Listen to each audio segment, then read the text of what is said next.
At the beginning of the new year, I like to review my past year's Micro Four Thirds experiences, my chops and changes of equipment, to share some of my work with you. This lockdown year has been unique and far from normal, but rewarding nonetheless. I buy most of the equipment I review, and it gives me a different perspective, but also means that I do need to buy and sell in order to fund my channel. I say buy and sell. Unfortunately, it seems to turn out more buy and don't sell. So I've ended up with more gear than I really need, and in this lockdown year a lot of it just doesn't get used. I still enjoy owning it though.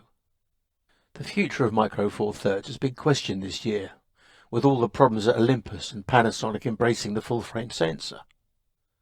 I have no insider knowledge whatsoever, would point out that the problems of the camera companies are not confined to Micro Four Thirds, Nikon plainly being in trouble. I hope Olympus under new management forges ahead, the same for Panasonic. If Panasonic could swallow their pride and develop a class-leading continuous autofocus system, the cameras, Micro Four Thirds and full frame would get a real marketing boost. It doesn't stand up to the best phase detection systems, and while the majority of photographers would never notice the difference, it's like the 4x4s that you see climbing mountains in ads. Hardly any of them will ever tackle anything more challenging than a puddle in a supermarket car park. But the owner dreams that one day he'll cut loose and drive up Everest. And when he does, his ride will be up to it. I'll start with a list of what I've bought or reviewed. A Canon M50 and kit zoom. An Olympus 12-50 zoom for £95. An EM5 Mark III. An EM1 Mark III. A Mikey 3.5mm f2.8 circular zoom. Delaware 50mm f2.8 2:1 macro.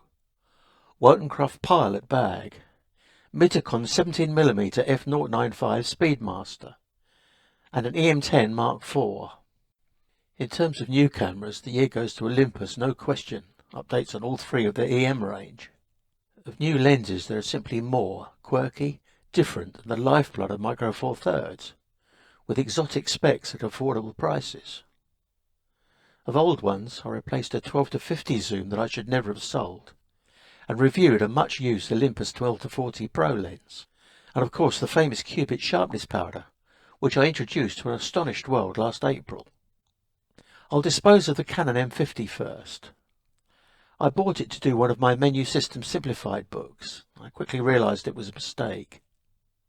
Back to business. The year started well with the Olympus M5 Mark III, a comprehensive tarting up of the Mark II with a 20-megapixel sensor and the PDAF focusing of its bigger brother. It embodies all the attributes for which the Micro Four Thirds standard was conceived, except, Olympus being a god, he both giveth and taketh away, and he decreed it would be made of plastic.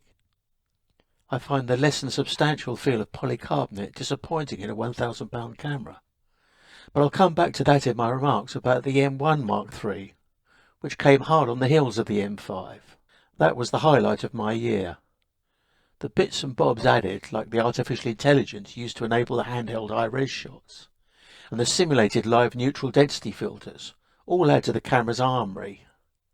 But leave that aside, the improved hand grip, updated and reliable CAF, improved video and a perfectly implemented My Menu, all added up to a camera that was much more than the sum of its parts. It's even retained its compact size. A bigger EVF would have been nice.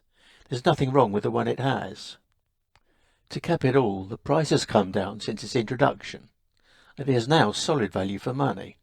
I have the luxury of owning a G9 Panasonic, but the Olympus has taken over as my workhorse. Having a standard USB-C port for charging and tethering means less hassle, but I could go on forever. Pick one up, you won't want to put it down. Next came the Mikey 3.5mm f2.8 circular fisheye lens. Does anyone really need a fisheye lens? I suppose not, but a lens type that once cost an arm and a leg is now affordable, and it's not so much need as want. Lots of people want, and this Makey, apart from being unexpectedly sharp, is unusual in giving full circle coverage with Micro Four Thirds.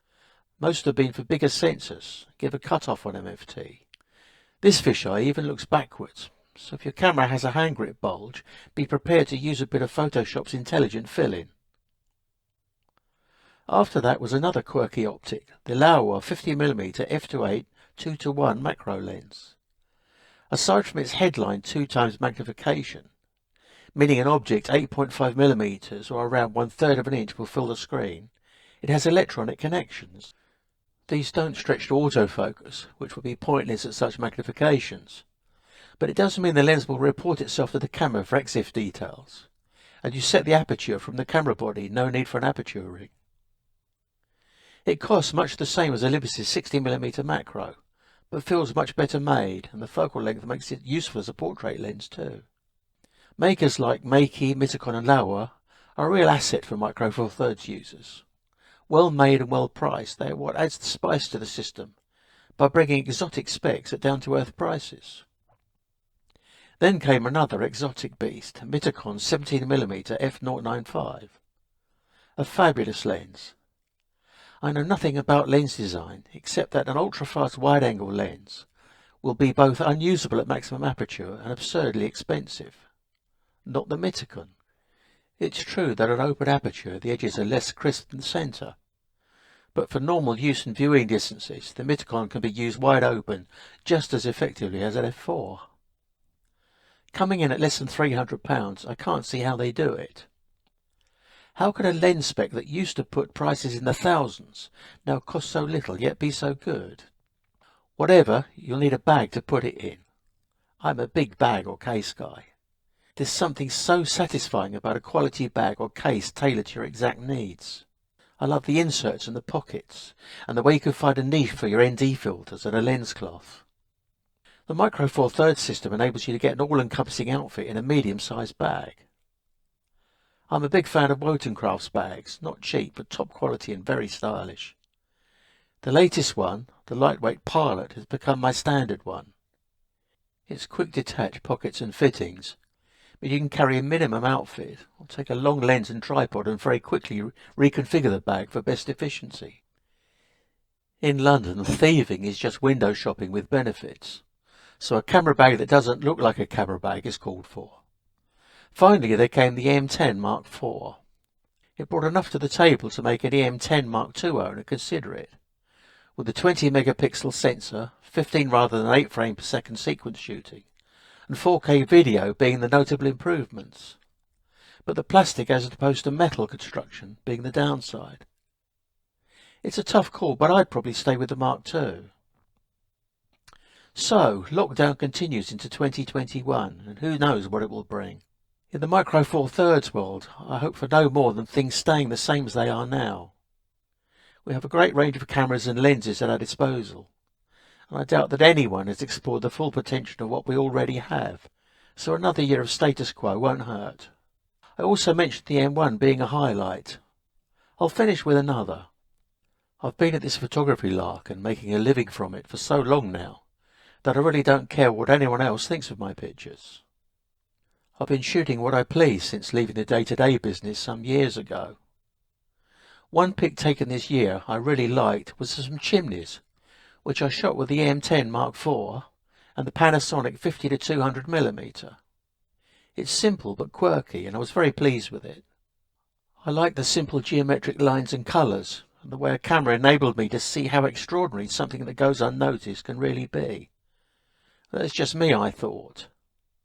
Then I saw a comment from Peter K. Photo of chimneys, sublime shot. That was the second highlight of my year.